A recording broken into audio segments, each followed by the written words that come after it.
Greetings to all. I'm Wendy from scate University. Welcome to our research titled Project Pandemic Trait Mindfulness as Mediator of Resilience Among Undergraduate Dental Students.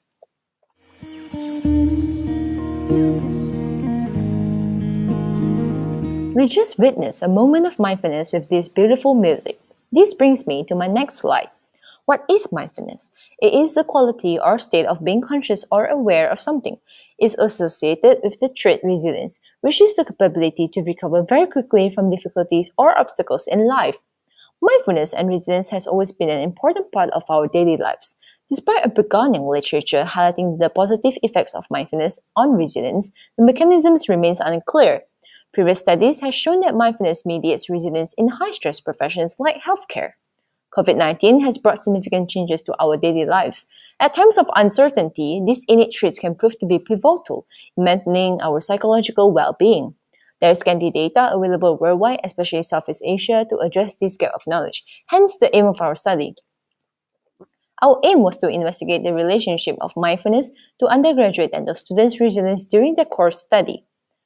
The objectives were also to investigate the various associations such as demographics, academic years to resilience and mindfulness.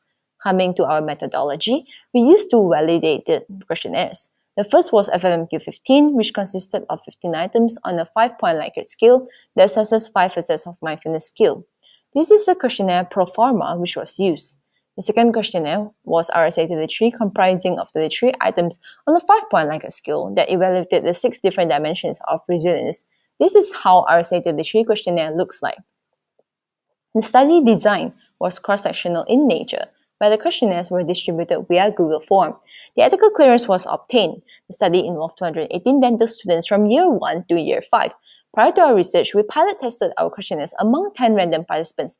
Finally, SPSS software was used to analyze the collected data. The participants were excluded if they had undergone any form of psychotherapy, any psychotic medication, and if they practiced meditation. The data was collected between April to May 2020. Descriptive variables were expressed in frequency, mean, and standard deviation. The reliability of the test was done using Compost Alpha. We used Pearson's correlation coefficient to determine the relationship between the variables. Means across the groups were tested using one-way ANOVA and post-hoc Tukey's, whereas two independent variables were compared using independent sample t-test. P-value less than 0.05 was considered as significant. Moving on to the results. Pilot study reveals that our questionnaires were highly reliable, where the alphas were greater than 0.8. Of 208 students, 19 were excluded and 1 did not consent to participate, bringing our response rate to 99.4%. The mean age of the participants was 21.47. Majority of the respondents were females. This is the frequency distribution of the academic years in our study. Most of our participants were Malaysians, and on the right is the distribution of the ethnicity. 9.9% of the participants' family income ranged from 5,000 to 10,000 ringgit. Majority of the participants' parents had a degree or at least completed their secondary education.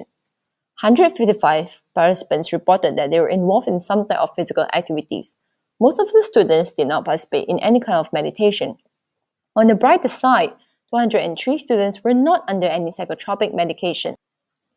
There is a significant correlation between total mindfulness and resilience among the participants with a p-value of 0.01. On further analysis, there was a high significant correlation between the mindfulness with all the 5 facets of RSA except for structure style. When we compare gender to mindfulness and resilience, there was no statistically significant difference. However, when we compare the gender to each facet of RSA, social resources were significantly higher in females, with a p-value of 0.01. Students with physical activity show statistically higher mindfulness and resilience. It is interesting to see that there is a significant difference in resilience between the clinical and preclinical years, but not in terms of mindfulness. The box plot here reveals a statistically significant difference in year 1 and year 4 to the total resilience. When we analyze each facet of resilience, year 1 students show a significantly higher social competence compared to all the years except for year 3. Lastly, when we compare the parents' education level with resilience and mindfulness, it revealed that the higher the parents' education, the higher the resiliency of the students with a p-value less than 0.01. Moving on, Looking at this radar diagram, this radar chart maps the education level of the parents to the various facets of RSA. It is seen that in respective facets, students' parents with higher degrees had statistically higher resilience except the facet of perception of self and social competence, wherein parents with diploma show a statistically significant difference. Coming to discussion, our mind has been programmed to run on autopilot, and most of the time, we react to a lot of events in our lives without giving too much thoughts to it, especially in uncertain times like the current pandemic. Accepting the present moment with a peaceful and non-judgmental attitude is one of the most important components of nurturing resilience. Hence, it was no surprise that our findings revealed a statistically significant correlation between both the traits. This was analogous to previous data, as shown here, suggestive of mindfulness as a protective characteristic which facilitates resilience among the students. Both mindfulness and resilience are multi-level psychological constructs. According to researchers, facets of resilience include social competence, which is the ability to communicate effectively, social resources that include aspects of money, people, love, and affection, and perception of self seems to be the most important among others. This facet has the most overlap with the construct of mindfulness as it pertains to cognitive processes which are likely to influence by the latter, such as the view of the self and the future. Due to the lockdown, students have to depend more on the above resources. This may lead to a highly positive association between these specific facets of resilience to mindfulness of our study. One of the interesting linkage was gender and mindfulness. Previous studies show that males are more mindful compared to females. However, there is no significant difference between gender and mindfulness in our study, which is in agreement to Bear et al. Similarly, there is no significant difference between gender and total resilience, and that could be because the current time has been challenging irrespective of one's gender. Early studies show that females have an innate higher resilience compared to males. When we compare gender to each facet of resilience, females show a significant difference in terms of social resources. This is in accordance to previous literature that states females tend to have more close friends and express their feelings more. Another important dimension that shows highly significant mindfulness are those who participate in physical activities, and this is also similar to previous data as shown here. It is also seen that students with physical activity show significantly higher resilience as well. Our findings reveal that although there was a significant difference in Year 1 and Year 4 students in terms of total resilience, which was in contrary to Charles et al.'s result, there was no significant difference in terms of mindfulness, which is in accordance to Amadis et al. In short, our study shows that preclinical year students have a higher resilience than clinical year students. However, we have to take into account that this data was collected during the pandemic and all the students were studying from home. Clinical year students have to deal with tougher situations in these uncertain times in terms of completion of their clinical work, unlike previous research which has shown that the clinical years are more resilient due to increased personal development as their studies progress.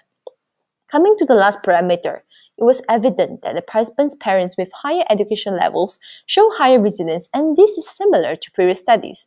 This could be due to the fact that parents with better education had a better resources and support system, and this could assist the students' resilience. Our research has some limitations. This is a cross-sectional and one university in which the authors rely solely on self-report measurement instruments. This limits generalizability and prevents conclusion about causal variable relationships. Future studies may therefore consider experimental designs to approach causality interferences. Most of the data were collected during the pandemic, so they might differ when the pandemic is over. To recapitulate, our research shows that there is a significant correlation between mindfulness to dental students' resilience and all of its facets. Demographic variables also play a significant role in mediations of these relationships.